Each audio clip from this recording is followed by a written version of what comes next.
తెనాలి పట్టణంలోని 3 town police station పరిధిలో నేరాల సంఖ్య గణనీయంగా తగ్గించినట్లు రమేష్ బాబు తెలిపారు. మీడియా సమావేశంలో ఆయన మాట్లాడుతూ సైబర్ నేరాల పట్ల ప్రజలు అప్రమత్తంగా ఉండాలని కోరారు. పట్టణంలోని 3 టౌన్ పోలీస్ స్టేషన్ పరిధిలో నేరాల నియంత్రణకు పోలీస్ శాఖ తీసుకున్న చర్యల నేపథ్యంలో క్రైమ్ రేటు గణనీయంగా తగ్గిందని 3 టౌన్ సిఐ రమేష్ బాబు తెలిపారు. 2016 నుంచి 2024 వరకు 450 వరకు క్రైమ్ ఉందని, కరోనా టైంలో క్రైమ్ రేటు తగ్గినా మిగతా రోజుల్లో క్రైమ్ పెరిగిందని, దీన్ని 150 వరకు తగ్గించడం జరిగిందని ఆయన తెలియజేశారు. దీనికి కారణం రెగ్యులర్గా పోలీస్ స్టేషన్కు వచ్చే పిటిషన్లని పోలీస్ స్టేషన్లోనే ఫిర్యాదుదారులతో మాట్లాడి పరిష్కరించడం జరిగిందని, అదేవిధంగా పరిష్కరించడానికి అనుకూలంగా లేని వారి పిటిషన్లకు ఎఫ్ఐఆర్ నమోదు చేసి కోర్టుకు పెట్టడం జరిగిందని సిఐ తెలిపారు. దొంగతనాలను చాలా వరకు అరికట్టామని, 10 మందిని అరెస్ట్ చేసి 30 లక్షల వరకు రికవరీ చేశామని చెప్పారు. మోటార్ సైకిల్ దొంగతనాలు కూడా గుంటూరు, విజయవాడ నుంచి వచ్చే నేరస్తులు తెనాలి వచ్చి మోటార్ సైకిల్స్ దొంగతనం చేసేవారని, అటువంటి వారిపై నిఘా ఉంచి నేరస్తులను పట్టుకుని వారి నుంచి మోటార్ వాహనాలను రికవరీ చేయడం జరిగిందని ఆయన తెలియజేశారు. సైబర్ క్రైమ్ నేరాలు కూడా ఎక్కువగా జరుగుతున్నాయని, సెల్ ఫోన్లో వచ్చే అనాథరైజ్డ్ లింకుల్ని ఓపెన్ చేయటం, అలాగే ఓటీపీలు చెప్పడం వంటి వల్ల నష్టపోతున్నారని సి రమేష్ బాబు చెప్పారు. వీటి పట్ల ప్రజలు అప్రమత్తంగా ఉండాలని సి రమేష్ బాబు అన్నారు. మీడియా సమావేశంలో ఎస్ఐ ప్రకాశ్రావు ఉన్నారు. 2016 నుంచి ఇప్పుడు 2024 వరకు జరిగిన నేరాల్లో ఒక 460 వరకు మన క్రైమ్ అనేది ఉండేది. ఒక 2016లో మాత్రము ఒక 300 చిల్లర వరకు ఉంది క్రైము. అలానే కరోనా సమయం అంటే 2019, 20లో కూడా చాలా తక్కువ ఉంది క్రైమ్. కరోనా కాబట్టి స్టేషన్లోకి వచ్చి పిటిషన్ ఇవ్వడం కానీ అట్లాంటి లేదు. ఈ సందర్భాల్లో తప్ప మిగతా ఎప్పుడు కూడా మన తెనాలి 3 టౌన్లో ఉన్నటువంటి నేరాలు 400 సుమారు అంటే 450 దాకా ఉన్నది నేరాలు. అయితే మేము ఛార్జ్ తీసుకున్నప్పటి నుంచి ఇప్పుడు దాకా పోయిన సంవత్సరంలో కానీ ఈ సంవత్సరంలో కానీ సుమారు 150 క్రైమ్స్ తగ్గించేసాము మేము.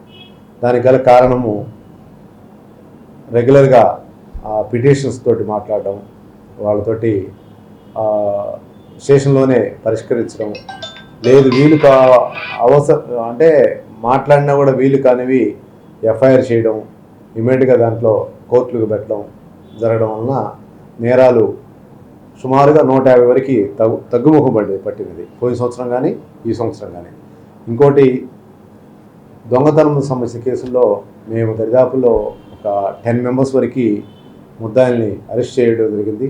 వాళ్ళ దగ్గర నుంచి ఒక 30 lakhs వరకు రికవరీ, వేరు ఇష్యూస్లో 30 లక్షల వరకు రికవరీ చేసి ఆ సొమ్ముని ఎవరైతే బాధితులు ఉంటారో వాళ్ళకి కోర్టు ద్వారా ఇవ్వడం జరిగింది.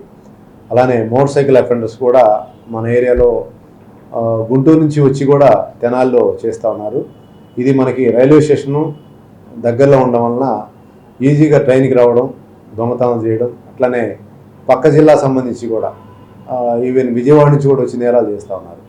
వీటి మీద అప్రమత్తతో ఉండి మేము రెగ్యులర్గా ప్రతి వాళ్ళ మీద నిఘా పెట్టి చేయడం వలన నేరాలు బాగా తగ్గుముఖం పట్టినది. అట్లనే పబ్లిక్ కూడా మనకి బాగా సహాయ సహకారాలు అందించి ఇమీడియట్గా ఇన్ఫర్మేషన్ ఇవ్వడం జరుగుతూ ఉంది. ముఖ్యంగా ఈ దొంగతనాలు జరుగుతూ ఉన్నాయంటే కొంత మన శ్రద్ధ కూడా ఉంటుంది. ఎప్పుడన్నా మన ఇళ్లలో లేకుండా వెళ్ళిపోయేటప్పుడు LHMS cameras, locked house managing system cameras మన దగ్గర అవైలబిలిటీ ఒక 5 నుంచి 6 దాకా ఉన్నవి. వాటిని ఉపయోగించుకోవాలని ప్రతి ఒక్కరిని మేము కోరుకుంటా ఉన్నాము. అదేవిధంగా ఇప్పుడు ప్రజెంటు సైబర్ క్రైమ్కి సంబంధించిన నేరాలు ఎక్కువ జరుగుతూ ఉన్నాయి. మేము ఒకటే కోరుకుంటా ఉన్నాము, మీరు వాళ్ళకి మీ ఏదో లింకు టచ్ చేయడం కానీ, మీ ఓటీపీలు చెప్పడం కానీ జరిగితేనే మీ అమౌంట్ ట్రాన్స్ఫర్ అవుతుంది. ఈ 2 జరగకుండా, లింకు టచ్ చేయకుండా, ఓటీపీలు చెప్పకుండా మీ అమౌంట్ వాళ్ళకి ట్రాన్స్ఫర్ కాదు. కానీ దయచేసి నేను చెప్పేది ఏంటంటే, ఓటీపీ అనేది చాలా విలువైంది. మీ దగ్గర ఉన్న అమౌంట్ మొత్తం వాళ్ళకి ట్రాన్స్ఫర్ అవుతూ ఉంటుంది. అలానే అన్నెసరీగా వాళ్ళకి మీ ఇన్ఫర్మేషన్ అంతా పాస్ ఆన్ చేయకుండా ఉండాలని మేము ప్రతి ఒక్కరిని కోరుకుంటా ఉన్నాం. ఇన్సూరెన్స్ లేని ఇన్సూరెన్స్ ఫైన్ ఇచ్చాము. అలానే డ్రైవింగ్ లైసెన్స్ లేకపోతే డ్రైవింగ్ లైసెన్స్ ఫైన్ ఇచ్చాము. అలానే ఆర్సీ లేకపోతే మన ఎంవీఏకి రాసి పంపించాము.